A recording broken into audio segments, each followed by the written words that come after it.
साफ पानी, स्वस्थ गांव। धारापुरा गांव के लोग कहते थे, नदी हमारी माँ है। उनकी जिंदगी सच में नदी के सहारे चलती थी। सुबह उठते ही महिलाएं मटके लेकर उसी नदी से पानी भरतीं, उसी पानी से चूल्हे पर दाल, चावल पकता, बच्चों का नहाना होता, कपड़े धुलते और जानवरों को भी वहीं पानी मिलता। गांव में न तो नल था, न हैंडपंप ठीक चलता था, इसलिए सबकी आदत बन चुकी थी। नदी का पानी ही सब कुछ है। पर एक आदत और थी, जिसे कोई आदत नहीं, रिवाज कहकर टाल देता था।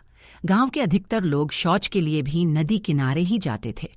खुली हवा, खुली जगह, बुजुर्ग हंसकर बोलते।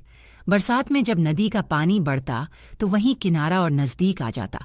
गंदगी बहकर पानी में मिलती, पर किसी को फर्क नहीं पड़ता, क्योंकि उनकी आंखों को पानी साफ दिखता था।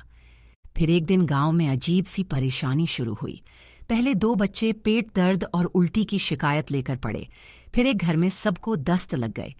अगले हफ्ते तक हाल यह हुआ कि हर गली में कोई न कोई कमजोर पड़ा था। बच्चे पीले पड़ रहे थे, बुजुर्गों को बुखार चढ़ रहा था और कई लोगों को इतना तेज दस्त हो रहा था कि शरीर में पानी ही नहीं बचता। लोग दवाइयां ले आते, 2 दिन ठीक लगते, फिर बीमारी वापस लौट आती।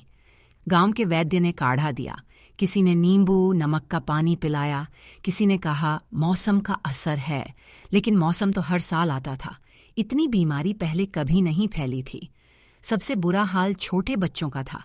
उनकी आंखों की चमक कम हो गई थी और माँएं रात भर जागकर उनके माथे पर पानी की पट्टी रखतीं। इसी बीच खबर हुई कि पास के कस्बे से एक स्वास्थ्य विभाग की अधिकारी गांव आ रही हैं। अगले दिन सफेद स्कूटी पर एक महिला पहुंची। नाम था मैडम नंदिनी। वह मुस्कुराईं, लेकिन उनकी आंखें बहुत ध्यान से सब कुछ देख रही थीं। उन्होंने सीधे नदी का पानी मंगवाया, एक बोतल में भरकर टेस्ट किट से जांच की, फिर गांव की चौपाल में सबको बुलाया। मैडम ने बोतल उठाकर कहा, ये पानी बाहर से साफ दिख रहा है, लेकिन इसके अंदर कीटाणु हैं। यही कीटाणु आपके पेट में जाकर बीमारी फैलाते हैं। एक आदमी बोला, मैडम, हम तो बचपन से यही पानी पीते हैं, आज तक कुछ नहीं हुआ। मैडम ने शांत होकर जवाब दिया, पहले भी गंदगी होती थी, पर अब आबादी बड़ी है, किनारे पर शौच ज्यादा है, कपड़े और बर्तन भी वहीं धुलते हैं। बरसात में सब कुछ पानी में मिल जाता है। बीमारी बार बार इसलिए लौट रही है क्योंकि कारण वही है। फिर उन्होंने बिना डांटे बहुत साफ शब्दों में नियम बताए। पीने का पानी उबालो या फिल्टर करो। शौच के लिए नदी किनारे मत जाओ। हाथ साबुन से धोओ, खासकर शौच के बाद और खाना बनाने से पहले। और बच्चों को ORS, नमक, चीनी का घोल जरूर दो ताकि शरीर में पानी बना रहे। गांव वालों ने पहली बार इतनी गंभीरता से सुना। मैडम ने बच्चों को घोल बनाकर पिलाया, कुछ घरों में दवा भी बांटी। फिर उन्होंने पंचायत के साथ मिलकर एक काम शुरू करवाया।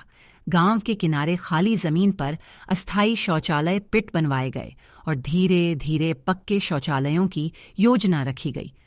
महिलाओं की एक टोली बनाई गई जो रोज लोगों को समझाती, नदी में गंदगी नहीं, नदी से गंदगी दूर। कुछ लोग शुरुआत में हंसे, इतने साल से चलता आया है। लेकिन जब बीमारी कम होने लगी, बच्चों की हालत सुधरने लगी, तो वही लोग सबसे पहले लाइन में आए। गांव ने मिलकर नदी किनारे सफाई शुरू की। कूड़ा अलग जमा होने लगा और पीने के लिए एक जगह पर उबला पानी रखा जाने लगा। करीब 1 महीने बाद धारापुरा की हवा बदल गई। पहले जहां हर घर में पेट दर्द की बात होती थी, अब लोग कहते, इस बार बच्चा बीमार नहीं पड़ा। मैडम नंदिनी जब वापस जाने लगीं तो गांव की महिलाएं उन्हें रोककर बोलीं, मैडम, आपने हमें दवा नहीं दी, आपने हमें बचने का तरीका दिया।